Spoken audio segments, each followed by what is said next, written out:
Télérama.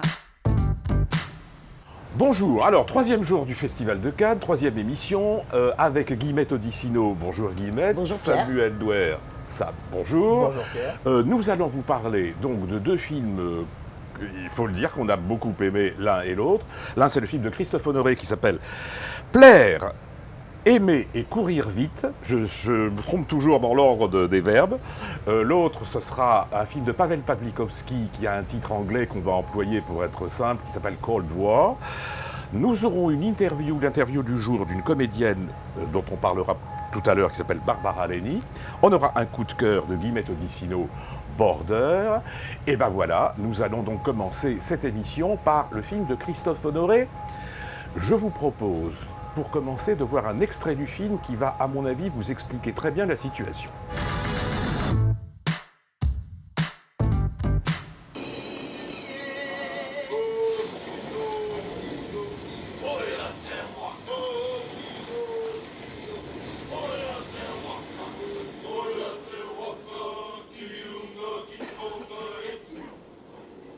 Regardez le film.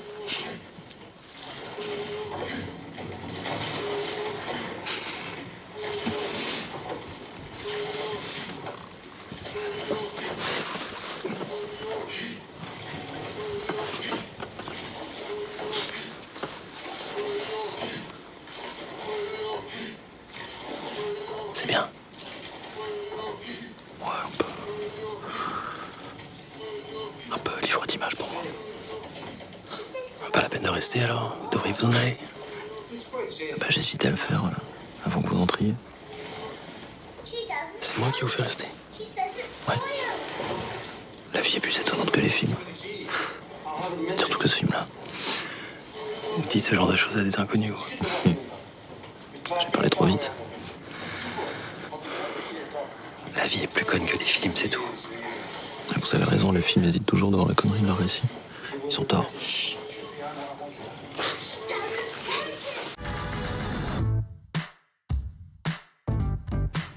Alors, Guillemette, Sam, très bon film de Christophe Honoré. Magnifique, mais bouleversant. Moi, je trouve ce film bouleversant, alors qu'il est plutôt pudique. C'est un film de Christophe Honoré assez littéraire, très écrit. C'est comme si, en fait, c'est des histoires d'amour homosexuelles, mais aussi tragiques, puisque ça raconte, pour aller vite, c'est un écrivain Voilà. qui est atteint du sida, peut-être pas ses jours sont comptés, mais peut-être ses mois ou ses années sont comptés, qui rencontre un jeune provincial, incarné par Vincent Lacoste. Et ce jeune provincial va tomber, mais vraiment amoureux de cet homme plus âgé que lui. Cet écrivain assez dandy, et de toute façon que la maladie rend assez désabusé, va essayer de le rejeter, ou en tout cas de ne pas trop s'embraser. Oui. Il a peur de cette dernier amour et de se laisser aller. Il n'en a pas les moyens. Voilà, c'est et ça. pourtant, quelque chose va se nouer de très beau entre eux. Alors on va pas dire la fin, mais c'est un film romanesque, mais au sens où ce sont vraiment c'est le roman d'un amour. Alors le risque peut-être de sélectionner ce film un an après le film de Robert Campillo, c'est qu'on va dire encore un film gay. Sauf que ça n'a rien à voir, c'est-à-dire qu'on avait 120 battements par minute était vraiment un film collectif, collectif et politique. Là on a un film intimiste et romantique. Et romantique, c'est vraiment au sens premier du terme, c'est-à-dire que la mort plane sur cette histoire forcément, puisqu'ils se savent condamnés. Il y a les anciens amants du personnage joué par Dela Donchamp qui sont aussi malades du sida, donc le film montre aussi très bien ça.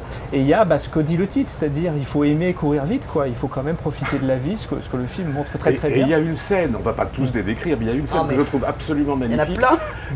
Oui, il y en a plein. Mais il y en a plein. Mais lorsque Pierre Dela Donchamp, dont on va parler juste parce que vraiment il est remarquable, accueille un de ses ex qui est très malade déjà, et il est en train de prendre un bain, et l'autre arrive, et c'est un des derniers bains qu'ils partagent ensemble en quelque sorte. Il le hisse littéralement dans la baignoire. Il le hisse dans la baignoire. C'est un moment de tendresse absolue où il joue même avec cette notion de on pourrait encore faire du sexe. Mais en fait, on est fatigué pour faire du sexe. Voilà, mais on joue même avec la notion Et c'est cette passion une passée. séquence vraiment qui donne Très vraiment belle. les larmes aux yeux. Oui, parce qu'en fait, ce qui donne les larmes aux yeux, c'est... On l'a souvent dit, hein, le truc de traiter la gravité avec légèreté. Hein, le nombre de fois on dit ça pour plein d'œuvres. Là, c'est ce que Honoré réussit parfaitement. C'est-à-dire c'est un sujet d'une gravité absolue. Non seulement les amours, mais alors les amours malades ou les amours qui ne peuvent pas perdurer. Et il traite ça, mais avec une espèce de légèreté du désespoir, avec une espèce d'élégance absolue, magnifique. Et littéraire. Oui, parce que il faut citer un dialogue. Quand Vincent Lacoste et Pierre Deladonchamp se rencontrent, Pierre Deladonchamp donc incarnant un écrivain relativement connu, Pierre Deladonchamp est sûr que ce jeune homme sait qui il est. Et en fait, le personnage de Vincent Lacoste, c'est pas du tout. Et finalement, il comprend qu'il est un romancier connu, et il dit « Ah mais, excuse-moi, mais je ne lis que les auteurs morts. Oui. » Et à ce moment-là, Pierre Deladonchamp lui répond « Ne vous inquiétez pas, jeune homme, vous n'aurez pas longtemps à attendre. » C'est magnifique. C'est magnifique. Et tout il y a une espèce de marivaudage entre eux, littéraire, que je trouve, moi, très séduisant. C'est un film très bien écrit, et c'est rare, parce qu'il n'est pas surécrit. Il est juste ce qu'il faut. Hein, et il est aussi très bien réalisé dans la sobriété, mais il y a quand même une teinte, une tonalité dans les bleus-gris tout le temps, y compris dans les moments, on va dire, plus solaires, qui donnent vraiment une atmosphère au film. Alors, on sent toujours que, voilà, on est dans l'idée qu'il faut vivre, et la mort est toujours là. Je trouve que le film est quand même assez bouleversant pour ça. Et alors, c'est très bien interprété. Il y a Denis Podalides qui joue un second rôle. C'est le voisin. Le voisin gay, voilà. Aussi, mais vieillissant, qui ne peut pas se payer évidemment tous les mecs qu'il voudrait. Et il est remarquable. Il est remarquable. Vincent Lacoste est très bien. Ah, très bien. Qui fait son personnage un peu habituel de jeune cacou, alors son collègue de Bretagne, mais il est très touchant et il a vraiment un charme, une élégance dans ce film. Et même si physiquement il lui ressemble pas du tout, il y a un côté Depardieu première époque, particulièrement dans ce film. Quelque chose d'un peu comme ça, rieur, échevelé, un peu dingue, mais qui en fait, on sent qu'il y a une rage, une gravité quand même qui habite le personnage. Et je voudrais qu'on finisse quand même sur Pierre Deladonchamp, qu'on avait vu plusieurs fois dans des rôles un peu ambigus, dans le Téchiné, Nos années folles, évidemment dans L'Inconnu du lac. Moi, je le trouve mais absolument sublime ici. Je ne sais pas ce que vous en pensez. Oui, parce qu'il a quand même un rôle. Il est sublimé par la mise en scène, par les dialogues qu'on lui fait prononcer. Il a un très joli rôle, mais encore faut-il le défendre. Et c'est un personnage quand même assez pas si sympathique que ça, par ailleurs. Non, on comprend qu'il a fait beaucoup souffrir les gens, lui-même a souffert, mais en gros, il l'avait peut-être pas volé. Et c'est qu'une espèce d'acceptation quand même, de compréhension de ce qui lui est arrivé, de ce qu'il a pu faire de mal, chose qui est très beau dans l'évolution du personnage et qui s'exprime et par l'évolution physique et aussi dans les intonations de Pierre Deladonchamp qui est vraiment remarquable. Tu es bien d'accord, Guillemette Ah mais je suis d'accord avec tout. Avec tout. Ah non, mais j'aime absolument tout dans ce film, tout. Et voilà, c'est dit. Donc on vous conseille ce film que vous pouvez voir puisqu'il sort dès aujourd'hui dans toutes les salles, enfin dans les bonnes salles comme on dit. Alors on va passer à l'interview du jour. C'est une comédienne qui s'appelle Barbara Leni. Alors pour ceux qui ont déjà vu ou qui vont voir le film de Farhadi qui est sorti là, qui s'appelle donc toujours Nobody Knows. Everybody. Ah, j'y arriverai pas. Everybody. Je sais pas pourquoi c'est la chanson de jazz à cause de Pavlikovski, sans doute dont on va parler parce que le jazz est important, qui vient là. Donc c'est Everybody Knows et elle a un rôle. C'est elle qui joue la copine de Javier Bardem et elle est remarquable dans le film. Et là, on va la voir aussi à la quinzaine des réalisateurs dans un film qui s'appelle Petra, réalisé par Jaime Rosales, et on vous propose de l'écouter. Bueno, no sé si te habían dicho, voy a estar unas semanas aquí haciendo una residencia artística con Jaume. Tú eres la mujer de Jaume, ¿no? Sí. ¿Qué opinas de mí? ¿Como artista? Como persona. ¿Tú sabes por qué estoy aquí? No. ¿Por qué? Porque creo que eres mi padre. La historia es en realidad bastante sencilla. En fait, l'histoire du film est assez simple. C'est l'histoire d'une femme qui, après le décès de sa mère de maladie, va partir à la recherche de son père qu'elle ne connaît pas. En esta búsqueda se encuentra con el personaje. Et ça va l'amener à rencontrer un artiste qui est en fait le personnage principal masculin du film. Et le film, en fait, nous montre ce qui se passe après cette rencontre et également tout ce qui va se passer au niveau pratique dans la rencontre proprement dite, dans cette confrontation entre les deux. Es una mujer que intenta arrojar luz. Oui, je crois que Petra, c'est une femme qui essaye en fait de faire naître la lumière là où il n'y a que de l'obscurité. Je dirais que c'est presque une espèce de lanterne dans un monde qui est beaucoup plus obscur que ça ne lui plairait. C'est une femme qui ressent, c'est aussi une femme qui réfléchit. C'est une artiste qui va renoncer à son art, mais qui ne va pas renoncer à sa quête. No por eso renuncia. Je crois que cette recherche en fait de ses origines qu'elle ignore, c'est vraiment ce qui est le plus prégnant sur le personnage en fait. Que conforma el personaje que tiene que ver con la búsqueda siempre. ¿Tu padre cómo es? Bueno, es complejo. Es alguien que puede ser encantador, como puede ser muy perverso, muy cruel. Cruel. Sí. Bueno, creo que en contraposición con el resto de oui, je crois personajes que de toute façon, un peu au contraire de tous les personnages qui sont autour de Jaume, Petra, elle n'a pas peur en fait de cet homme, même si elle sait que ça va être quelque part une rencontre difficile, une rencontre sombre. que él sea su padre, pasa por el desconcierto ante la negativa. Il y a le fait qu'elle est un peu déconcertée parce qu'il n'est pas son père, il y a la rancœur, il y a la compréhension, et puis aussi dans tout ça, il y a malgré tout la réflexion qui est toujours présente chez elle quand elle se dit mais alors cet homme si pervers, si sombre, s'il est bien mon père, qu'est-ce que j'ai moi en moi de ces aspects-là et donc évidemment tout ça, ça a des répercussions sur qui elle est et même inconsciemment bien sûr. Un padre tan oscuro. ¿Tú no viste a nadie sospechoso? Debían de tener a alguien entre los invitados. Llama a Alejandro y que venga lo antes posible. Mi hija, déjenme decidir qué hay que hacer. Antonio, vale, ya está, déjame en paz. No es obra de desconocidos. Estoy muy feliz. Oui, je suis très heureuse, je suis très fière aussi de présenter ces deux films-là. Je crois que je me sens privilégiée, bien sûr, de pouvoir être ici. Lo que me gusta y creo que también es el resultado. Bueno, je crois que c'est aussi le résultat d'années de travail, d'années de recherche, de choix. C'est un peu un moment où je recueille les fruits de tout ça. Et ce premier contact canois a été plutôt très agréable. Oui. Mi primer contacto ha sido realmente emocionante.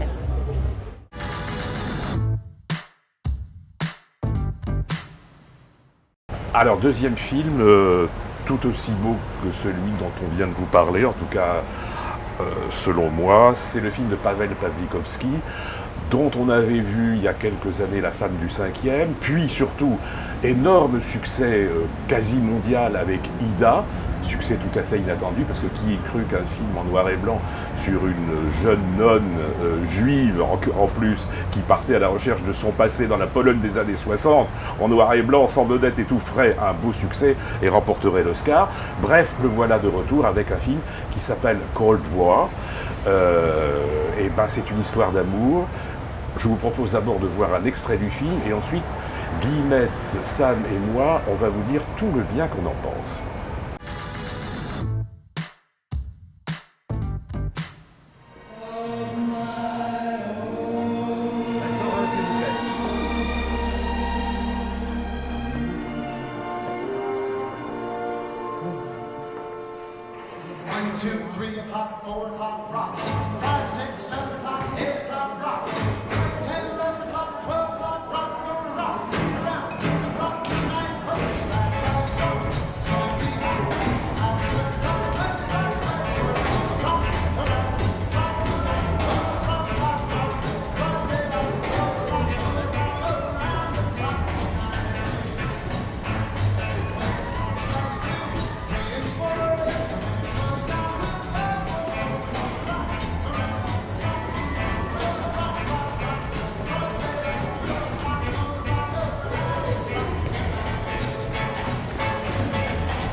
Alors, ce film de Pawlikowski, allez Sam.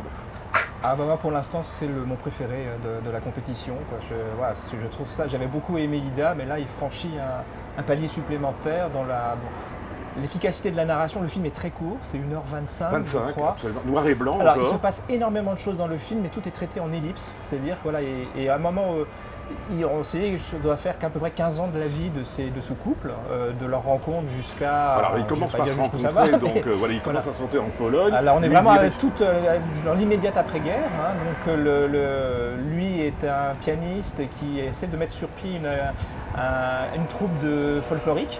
Et elle est une chanteuse qui essaie apparemment qui a un passé un petit peu trouble, on va dire, et qui donc se présente à l'audition et va être prise. Et à partir donc de là, c'est en effet, c'est un peu ni avec toi ni sans toi de François Truffaut, quoi. C'est-à-dire que c'est un couple qui est séparé, parce que lui donc part à l'ouest, elle reste, mais n'aura de cesse de vouloir le retrouver par tous les moyens. Et puis ça va aussi dans l'autre sens. Et ça va dans l'autre sens.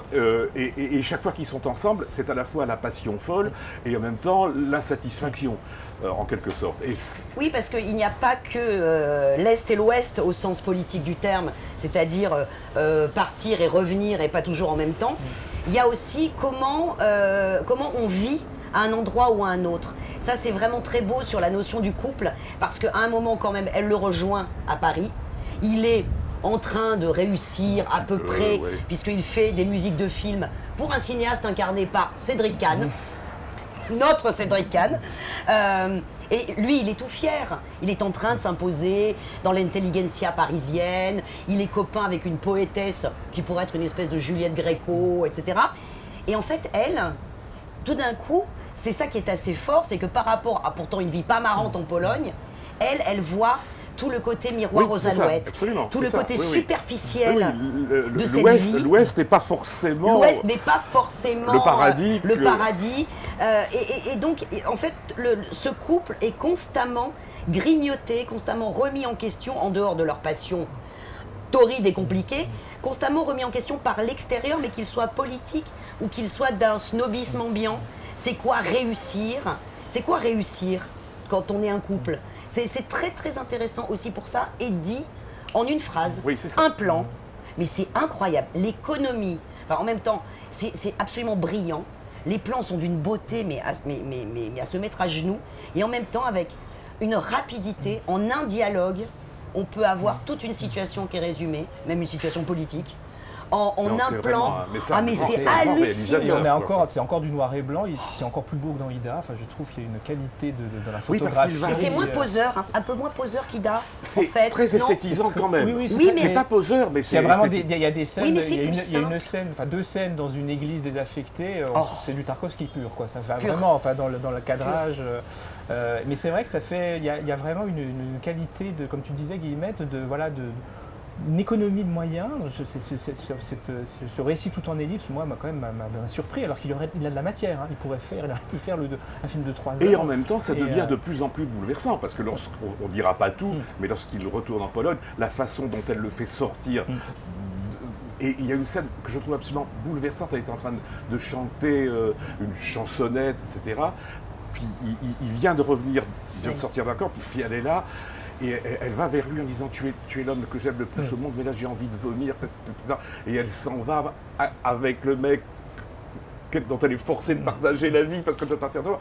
Et je trouve ça bouleversant et sans aucun effet tire-larme. Oui, et alors tout pourrait être tire-larme dans ce film, mais il ne le fait pas. Alors c'est un drame, une tragédie amoureuse absolue. Il y a une autre scène formidable où il la retrouve à un moment, elle est sur scène et lui il est dans le public. Alors ça c'est une espèce de convention de cinéma mais qui marche très bien. Elle le voit dans la salle. Et elle se dérègle, c'est-à-dire que la chorégraphie était parfaite, et là d'un seul coup il y a un léger décalage, et ça suffit à montrer le trouble qui renaît. C'est ça. C'est vraiment et ça magnifique. fait penser, c'est drôle, ça me fait penser, tu parlais Truffaut, ça fait penser à la femme d'à côté, quand dans le parking, Fanny Ardant s'évanouit au premier baiser, au re-premier baiser de Gérard Depardieu. Là, elle ne s'évanouit pas, mais c'est pas loin. C'est-à-dire, on sent juste...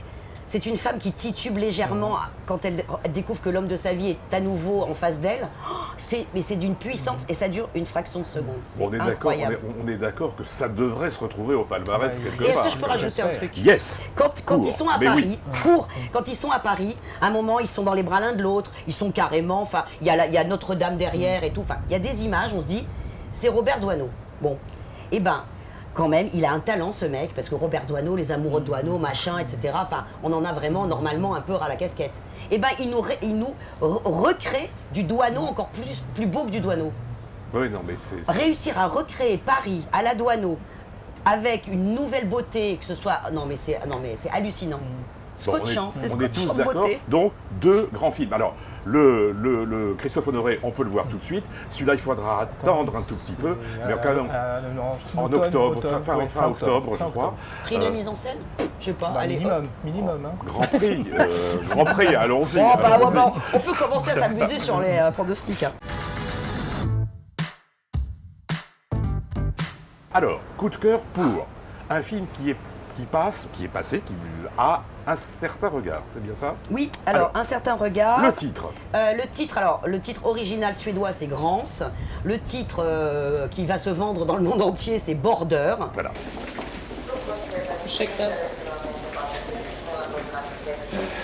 Hein?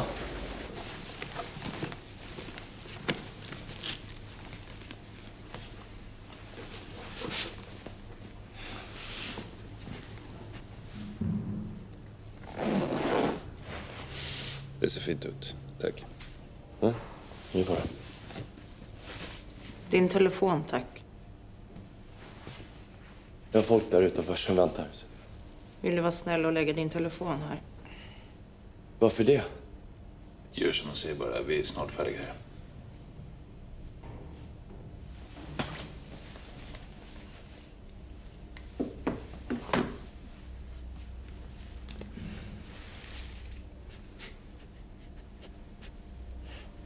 Vad gör du?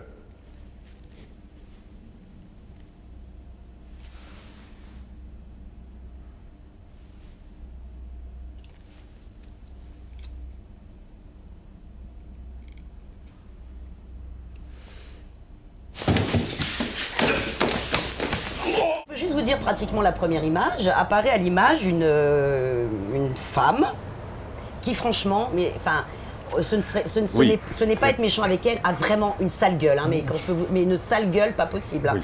Enfin, un truc, on se dit, mais on est à la limite de l'humain. Bon. Et puis elle travaille à la douane, un ferry en Suède, et en fait, les gens passent.